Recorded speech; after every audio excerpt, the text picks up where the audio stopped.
Le Humura Burundi est diffusé sur le web via le site de la RPA www.rpa.bi. Humura Burundi.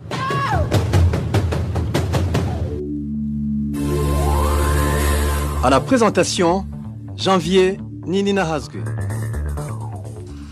Bienvenue chers auditeurs au magazine Humura Burundi de ce dimanche 29 mars 2020 et passons immédiatement au titre du magazine. Appelle le gouvernement à prendre le devant pour le strict respect des mesures de prévention contre le Covid-19 et ainsi le diocèse lui emboîtera le pas. Climat malsain entre l'usine Bousseko et son entourage, la population clame la sauvegarde et le respect de ses droits. Et dans la rubrique Ouarouka, nous parlerons de la violation de la mesure de mettre en quarantaine toutes les personnes en provenance des pays frappés par le Covid-19. Le développement des titres, c'est dans quelques instants. Et Steve Niungeko assure la mise en onde.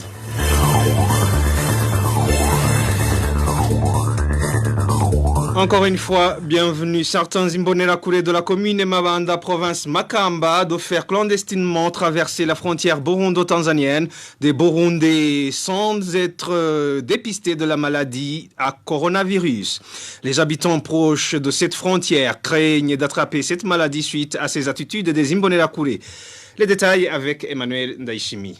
Ces Imbonerakure sont dirigés par le nommé Ndiko. Ils se rendent tous les jours, tôt le matin, à la frontière pour opérer ces passages clandestins. Ceux qui rentrent de la Tanzanie passent par Mutobo et Budakekwa. Ces gens paient de l'argent à ces Imbonerakure et l'entrent au Burundi sans être dépistés du coronavirus. Ces Imbonerakure se lèvent avec leur moto pour aller se positionner à la frontière d'Omugina. Ils attendent ceux qui rentrent en passant dans des endroits illégaux. Ces gens rentrent sans être dépistés du coronavirus. Ils paient seulement de l'argent, une somme de 30 à 50 000 ou même plus. Ils ne tiennent pas compte des conséquences, ils mettent en avant de l'argent. Si jamais il y aurait quelqu'un qui rentre avec ce virus et qui a été en contact avec eux, ils mourront tous ainsi que leurs familles. Donc, ils sont préoccupés seulement par cet argent.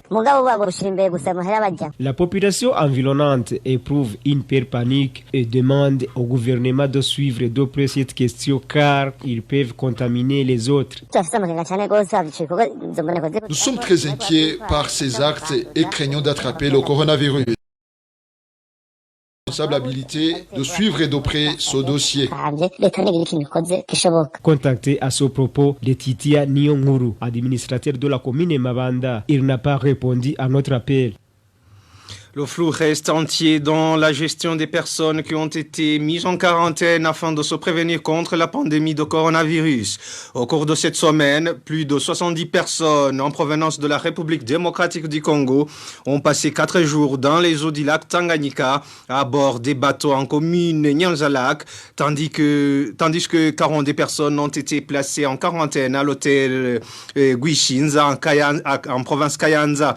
L'entourage des personnes en quarantaine s'inquiète des mouvements de leur va-et-vient qui augmentent les risques de contamination tandis que les personnes placées en isolement n'ont pas quoi payer à la fin de la quarantaine. Le point avec Onésime Dushimagidze.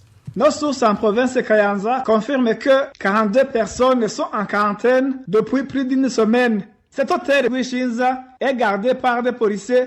Mais cela n'empêche pas qu'il y ait des va-et-vient de personnes qui entrent en contact avec ceux qui sont en quarantaine, soit qu'il s'agit des gens qui les rapportent des vivres ou autre chose dont ils ont besoin. Les familles des personnes qui sont en quarantaine contactées s'inquiètent de l'argent que les leurs vont payer parce qu'ils doivent supporter leurs charges durant les 14 jours de confinement au moment où une assiette de repas coûte entre 10 000 et 15 000 de francs burundais.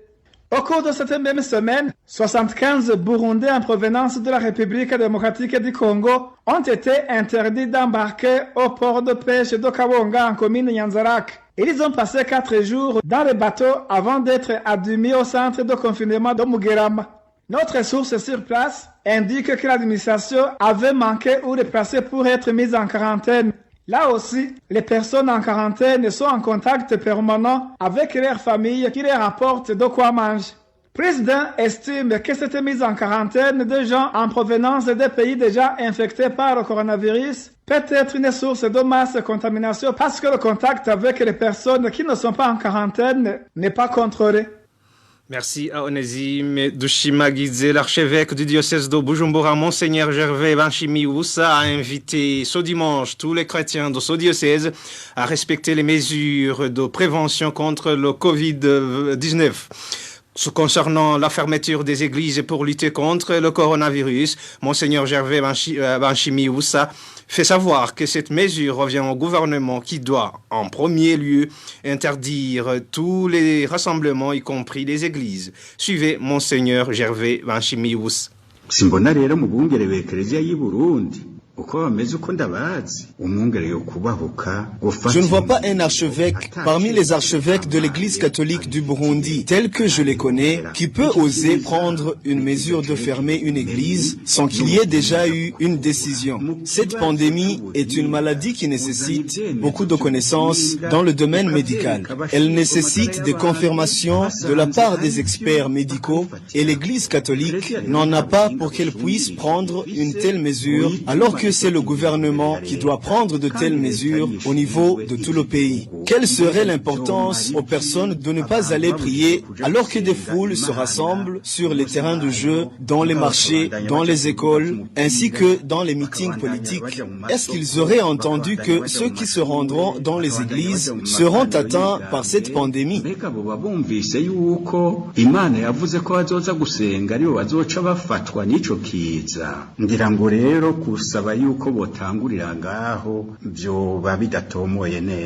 Je pense donc qu'il n'y aura pas d'équité si on demande aux églises de fermer en premier. D'ailleurs, à l'Église catholique, nous ne prenons pas des mesures hâtives. Nous avons des supérieurs hiérarchiques au niveau mondial. Je voulais vous signaler qu'en date du 25 mars, nos supérieurs liturgiques au niveau mondial nous ont envoyé des directives. Ils nous ont dit que tous les conseils épiscopaux du monde devront préparer la fête de Pâques en tenant compte des mesures instaurées par chaque pays pour faire face à la pandémie. Vous comprenez donc que c'est aux responsables du pays de prendre des mesures nécessaires et nous les respectons.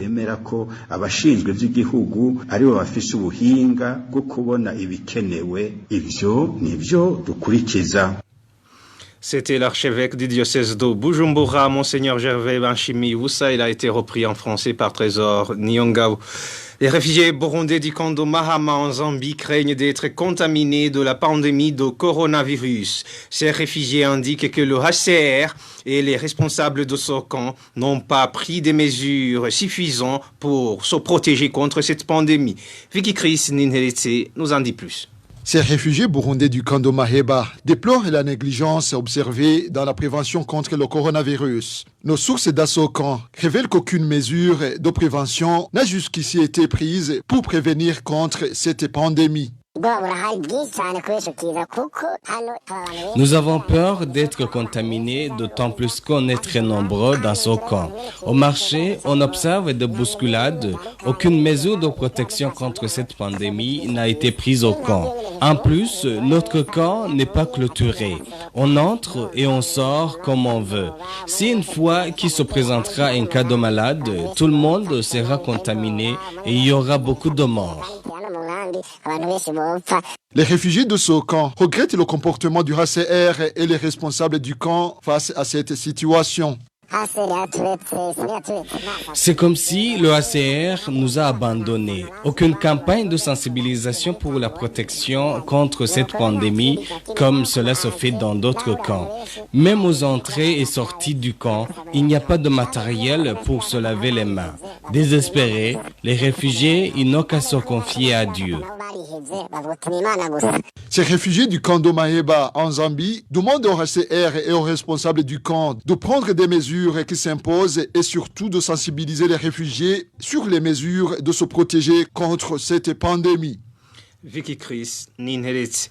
De nombreux bars-restaurants, tout comme les boîtes de nuit, ont été obligés par la police de fermer les portes depuis hier soir dans la ville de Bujumbura.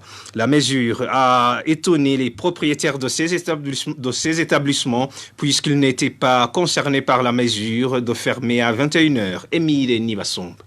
L'un des premiers établissements à être fermé est Pacha Club, ancien gymnase club situé à l'avenue Muramvia, quartier Rohiro de la commune Mukaza. C'était un peu après 23 heures qu'un groupe de policiers est survenu et les clients ont été priés de rentrer chez eux. Les responsables venaient de recevoir l'injonction de fermer. Un autre endroit fermé est l'Arche des Cigales, ancien archipel situé près du centre-ville de Bujumbura et très fréquenté. D'habitude, l'endroit est ouvert jusqu'à l'aube durant les week-ends. Vers minuit, c'était le tour du bar-restaurant Zanzi de fermer, l'ancien Petit Suisse. Vers 1h du matin, les établissements Cristal, Kossi, Toxic, Arena ont été également sommés de fermer. D'habitude, les clients y sont présents jusqu'au petit matin. L'établissement Champs-Élysées à l'avenue Mao Tse-tung au quartier Rohiro 1 a été aussi fermé, mais là, seuls les nouveaux arrivants n'avaient pas le droit d'entrer puisque les policiers leur bloquaient le passage. Mais ceux qui étaient à l'intérieur pouvaient terminer tranquillement leur verre. Les clients présents dans ces établissements n'ont pas su pourquoi ils étaient priés de rentrer chez eux, mais plusieurs pensent que cette mesure est liée à la prévention du coronavirus Covid-19. La mesure survient alors que depuis ce vendredi, la fréquentation des bistrots et boîtes de nuit a diminué en mairie de Bujumbura.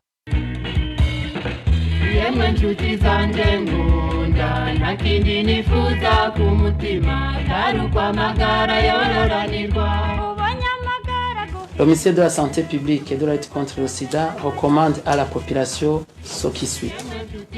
Observer scrupuleusement les mesures d'hygiène en tout temps et en tout lieu, surtout le lavage des mains à l'eau propre et au savon ou à l'eau chlorée.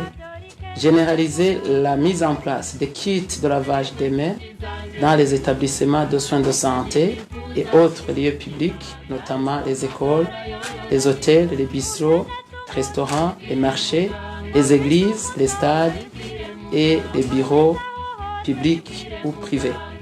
Éviter au maximum de se serrer les mains et de s'embrasser pendant cette période de surveillance du Covid-19.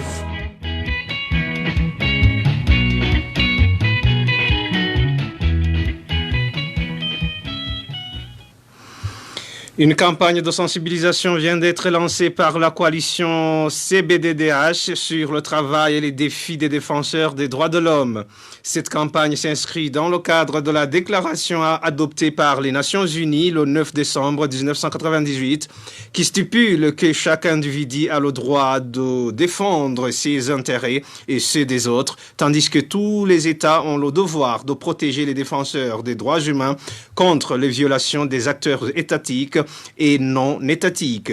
Vital Nshimirimana, président de la coalition burundaise des défenseurs des droits de l'homme, donne les objectifs de cette campagne. Le premier objectif est d'améliorer le niveau de connaissance du public, des autorités et en particulier des défenseurs des droits de l'homme sur la portée, le contenu et l'importance de la déclaration sur les défenseurs des droits de l'homme. Et nous disséminons cette déclaration afin que notre cible puisse la faire prévaloir chaque fois que la question de défense des droits de l'homme se pose dans notre pays. Nous déplorons que depuis son adoption en 1998, il y a de cela 22 ans, la déclaration semble être mal connue par des défenseurs des droits de l'homme burundais et partant sous-exploitée alors qu'elle constitue un instrument de grande importance pour le travail des défenseurs des droits de l'homme. Le second objectif est de célébrer le travail que les défenseurs des droits de l'homme réalisent chacun dans son domaine, les défis auxquels il fait face et les pistes de solutions possibles pour relever ces défis. Nous comptons mettre à la face de la communauté burundaise qu'aucune communauté ne peut pas vivre dans un monde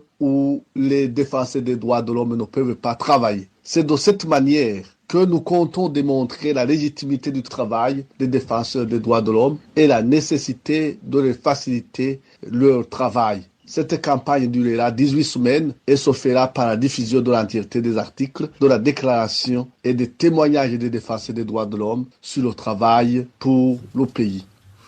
C'était Vital Nshimirimana, président de la coalition burundaise des défenseurs des droits de l'homme. Manque de manuels scolaires pour les élèves et enseignants des écoles fondamentales et post-fondamentales techniques de la province Gitega. Les conséquences se manifestent à la fois chez les élèves que chez les enseignants. Ils demandent conjointement au ministère de tutelle de leur fournir des livres. Reportage signé Emmanuel Niyungeko. Dans certaines écoles fondamentales de la province Gitega ainsi que les écoles post-fondamentales, surtout celles éloignées de la ville, les livres sont insuffisants par rapport à l'effectif des élèves. Dans les écoles fondamentales, un seul livre est partagé par 4 élèves ou plus. Cet élève, dans l'un des établissements scolaires de la province Gitega, qui s'est entretenu avec la RPA, dit qu'ils sont obligés de partager un seul livre à 6. Nous n'avons aucun livre de mathématiques. Ceux de français, Kirundi, Swahili et anglais sont disponibles, mais ils sont insuffisants car un seul livre est partagé par 6 élèves, ce qui ne facilite pas l'apprentissage, surtout pendant la lecture. Ce manque de livres est également observé dans le cycle post-fondamental. Un seul livre est partagé par 3 élèves minimum. Le pire s'observe dans les écoles techniques où ce manque de livres se manifeste et chez les élèves et chez les enseignants. Un problème qui existe depuis le début de l'enseignement post-fondamental il y a à peu près 4 ans. Cet enseignant des classes techniques indique qu'il est difficile de dispenser une même matière à tous les élèves dans la mesure où chaque enseignant se débrouille pour la préparation. Sur ce, il sollicite l'intervention du ministère de tutelle. Pour l'enseignement technique, nous avons plus de 20 sections sans livres, ni pour enseignants ni pour élèves. C'est un problème puisque les élèves ne peuvent pas avoir une même matière. En principe, ces livres devraient être distribués en 2015 avant le début de ce nouveau système. La première promotion a terminé l'année scolaire 2018-2019, mais elle n'a pas réussi les tests nationaux. Nous demandons au ministre de l'Éducation de faire en sorte que ces manuels scolaires soient disponibles avant le début du 3e trimestre pour que les élèves n'échouent pas comme l'année dernière. Nous avons contacté à ce propos Bernard Ndabahagamye, directeur de l'enseignement en province Gitega, ainsi que Janvier Ndirahisha, ministre de l'Éducation, de la formation technique et professionnelle. Leur téléphone est sonné, mais personne n'a décroché. Merci à Emmanuel Niyungeko. Depuis un certain temps, la cohabitation entre l'usine Buseko et la population environnante n'est pas au bon fixe. Au moment où une réunion entre l'administration et les parties concernées est prévue pour ce lundi, cette population demande que ses droits soient respectés et sauvegardés. Le point avec Walter Kwizera. L'usine du Cima Buseko se trouve sur la colline Karurama dans la zone Chibitoke, commune Rugombo en la province Chibitoke. Cette usine est située à proximité des maisons d'habitants, ce qui fait que les activités de cette usine nuisent à la population environnante. Cet habitant présente les quelques nuisances.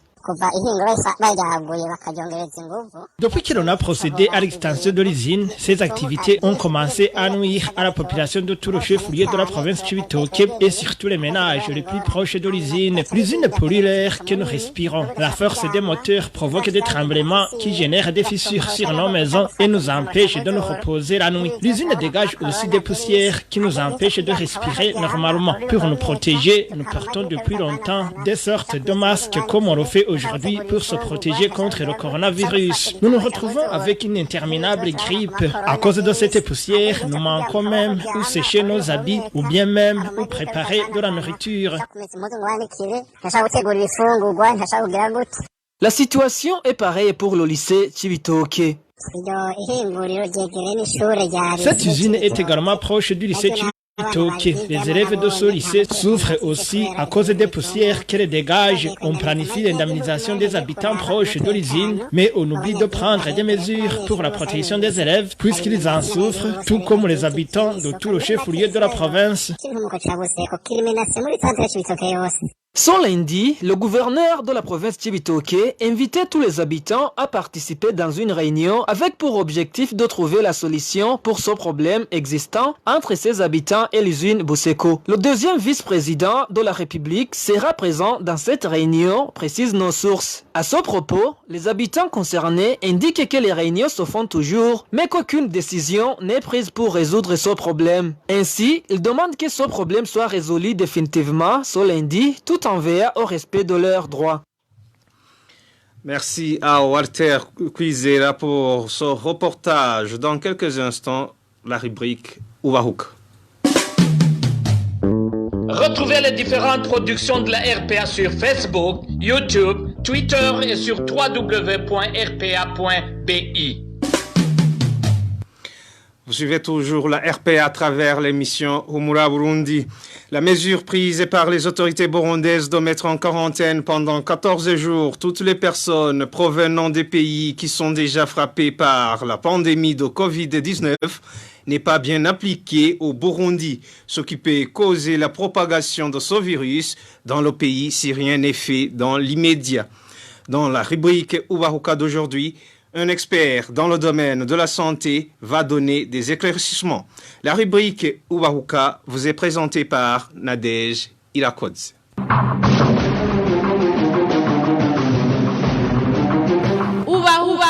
Ubahuka.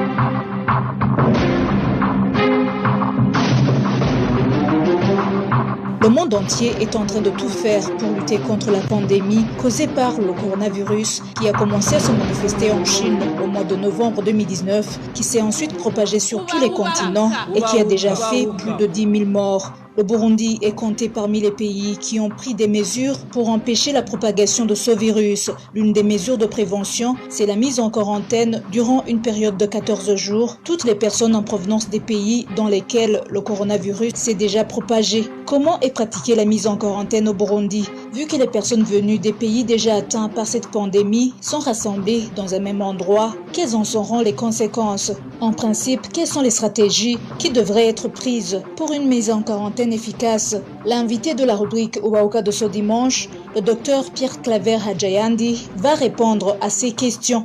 Au micro, c'est Nadège Irakodze. Bienvenue. Plus de 3 mois viennent de s'écouler que la plupart des pays du monde travaillent sans relâche pour lutter contre la pandémie de maladie à coronavirus qui a déjà tué plus d'une dizaine de milliers de personnes dans différents pays. Une maladie qui a aussi atteint les pays de la région des Grands Lacs, sauf le Burundi qui a affirmé que personne n'a attrapé ce virus sur son territoire. Malgré que les autorités burundaises ont arrêté des mesures pour la prévention de cette pandémie, la plupart des citoyens déplorent la mise en application de la quarantaine pendant 2 semaines des personnes venues des pays atteints par le coronavirus. Notre confrère Emmanuel Niungeko revient sur les conditions de la mise en quarantaine de plus d'une centaine de Burundais en zone Butare de la commune Bukemba, en province Rutana, qui sont venus de la Tanzanie, ainsi que celle des Burundais venus de la République démocratique du Congo, qui ont été accueillis en province Cibitoke tout au début de cette semaine. Ces Burundais sont évalués à plus de 100 personnes, composées majoritairement par des hommes adultes. Ils rentraient de la Tanzanie où ils seraient partis à la recherche de l'emploi. Ils sont arrivés en zone Butare à bord des véhicules du HCR le lundi soir. Les informations fournies par certains administratifs à la base indiquent qu'ils ont été embarqués à partir de la zone Gihofi où ils avaient transité. Ils sont actuellement logés dans une salle du centre d'enseignement des métiers située à 1 km du bureau de la zone Butare. Ces Burundais ont été donc installés dans cet endroit pour être dépistés du coronavirus. Toutefois, la population environnante craint d'être contaminée si jamais il y aurait quelqu'un qui serait venu avec ce virus. Une inquiétude surtout fondée sur l'insuffisance de la trine et l'accès difficile à l'eau potable. Ils sont assemblés dans une même salle pour 14 jours. Peut-être que des médecins viendront pour les dépister et les laisser partir si les résultats s'avèrent négatifs. Le problème le plus grave est celui de manque d'eau. Elle n'est disponible à l'intérieur des ménages. Ainsi donc, les habitants qui les approvisionnent en eau pourraient être contaminés s'il y a parmi eux ceux qui sont déjà atteints. Les latrines y existent, mais elles ne sont pas suffisantes par rapport à leur effectif. L'autre inquiétude est relative à ceux qui leur préparent de la nourriture. L'autre inquiétude est relative à ceux qui leur préparent de la nourriture. C'est la commune qui est chargée de les nourrir. Mais la nourriture est préparée par les habitants du site qui abritaient les Rwandais, ce qui laisse entendre que la contamination est facile. Situation pareille en province de Chibitoke. En provenance de la République démocratique du Congo, 38 personnes sont rassemblées dans une maison de la Croix-Rouge au chef-lieu de la commune Buganda et 14 autres en quarantaine au chef-lieu de la commune Rugombo. Le problème en commun est celui de manque de la nourriture, l'eau et les latrines. Notre invité, le docteur Pierre Claver Hadjayandi, nous rappelle d'abord comment cette pandémie de coronavirus est en train de faire des ravages dans le monde. Aujourd'hui, le monde entier vit une pandémie très sévère qui est causée par un virus spécial appelé coronavirus. Pour les uns, c'est Covid-19, pour d'autres, c'est Covid-19, pour d'autres, le coronavirus. Je dirais que c'est une maladie qui égorge.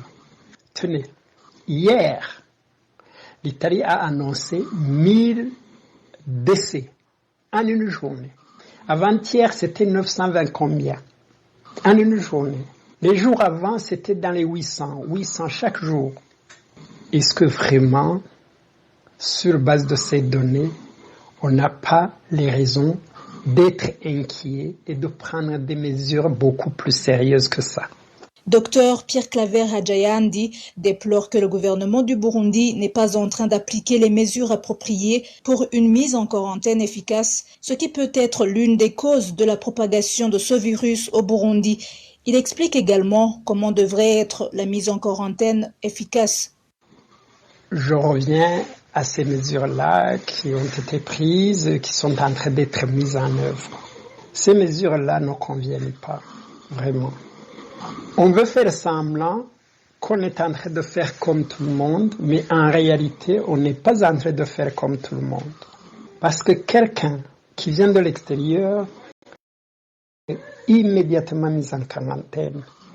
Et une quarantaine, ça signifie une chambre par malade, une toilette par malade, un lit par malade, et tout ce qu'il faut. Et un rationnement par malade. Chaque malade doit être rationné, et les repas, on les lui apporte, on les dépose à la porte. Et il se charge de prendre le repas, de manger. Après le manger, il fait la propreté, la lessive, puis il remet le matériel à la porte. Et le personnel reviendra portant des équipements de protection individuelle et les reprendra. Il ne doit pas y avoir de contact entre cette personne et l'entourage. Aucun contact. Même pas avec sa famille, même pas avec ses enfants, même pas un monsieur avec sa femme, même pas une femme avec son mari. Non, non, non. C'est ça la quarantaine. À la frontière, on doit dépister. D'abord, on commence par la température. Si la température est haute, immédiatement, on fait le dépistage. Si le dépistage s'avère négatif, eh bien, il va rentrer, mais il ira dans une quarantaine. Parce que même si c'est négatif, ce n'est pas dit qu'il n'a pas attrapé la maladie hier ou avant-hier.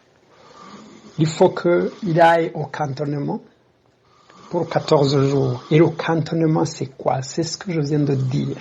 Pour cet expert dans le domaine de la santé, il serait incroyable que le coronavirus n'ait pas encore entré au Burundi, vu que tous les pays limitrophes du Burundi sont déjà frappés par cette pandémie. Il serait très surprenant qu'on dise qu'au Burundi, cette maladie n'existe pas. La Tanzanie vient de déclarer ceci. Malgré que le Burundi dit qu'il n'y a pas la maladie de coronavirus, nous venons de recevoir un patient qui vient du Burundi, un chauffeur poids lourd qui vient du Burundi. Il est venu directement du Burundi et il est malade. Deuxième épreuve, avant-hier, l'hôpital Kira Hospital, de grande renommée nationale, voire internationale, a fait appel au ministère de la Santé publique et de la lutte contre le VIH-Sida en leur demandant de lui procurer des réactifs pour tester le coronavirus. Le directeur général a bien précisé qu'ils ont tout ce qu'il faut comme matériel, sauf les réactifs. Il a bien précisé que l'hôpital a déjà reçu plus de 3 cas qui présentent des signes qu'on appelle pathognomoniques, c'est-à-dire spécifiques de la maladie, et qui ont ce qu'on appelle une notion de contagion. Ça veut dire qu'ils ont été en contact avec des malades directement. Il lui a été rétorqué que le seul institut qui est habilité à tester le virus coronavirus est l'Institut national de santé publique, l'INSP. Mais je dois vous dire que pour un pays qui est sérieux, on ne peut pas dire qu'il n'y a qu'un seul centre qui est capable de la maladie. Les autorités devraient encourager même les privés à acheter le matériel pour tester la maladie. La maladie qui est devenue une pandémie. Et c'est une maladie extrêmement évitée. Pour conclure, le docteur Pierre Claver Hadjayandi interpelle les autorités burundaises, en particulier le ministre de la Santé, de se ressaisir afin de mettre en place des stratégies efficaces pour lutter contre cette pandémie, sans vouloir cacher la réalité de ce virus dans le pays. Ce que je conseillerais, c'est de changer de politique, changer de stratégie, changer d'attitude, changer de mise en œuvre et faire comme tout le monde. Et prendre la maladie au sérieux. C'est une maladie extrêmement grave. Il faut protéger la population. Il faut protéger tout le monde. Il faut diffuser le matériel de dépistage. Absolument. Il faut que, dans la mesure du possible, il faut même fermer les frontières. Il faut les fermer. Il faut protéger la population parce que vous avez vu ce qui s'est passé en Italie, ce qui continue de se passer en Italie, en Espagne, en France et aujourd'hui aux États-Unis. Donc, s'il vous plaît, prenez les choses au sérieux. Ici, je le dis comme médecin, en tant que médecin, je donne des conseils pratiques.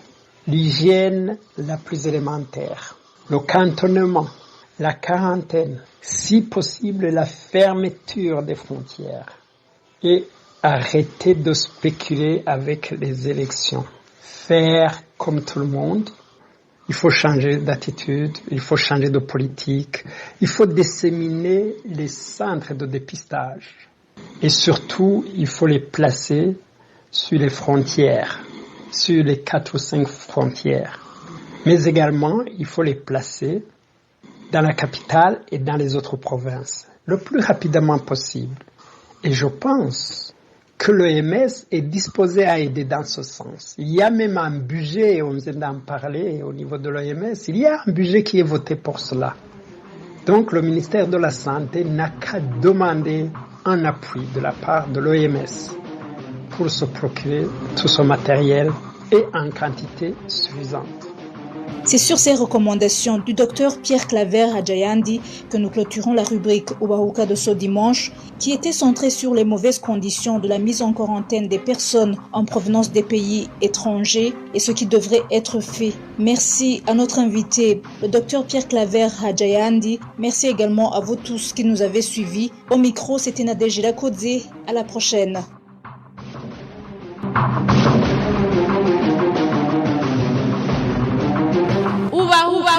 Ubahuka.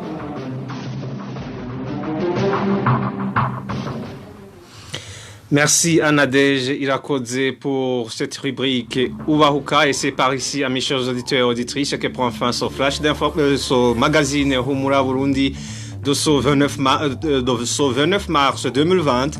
Merci pour votre aimable écoute. Merci à toute l'équipe de la rédaction. Merci à MSTV Niungeko pour la bonne collaboration technique. À la présentation, vous étiez avec Janvier Ninina Hazwe. Excellente soirée dominicale.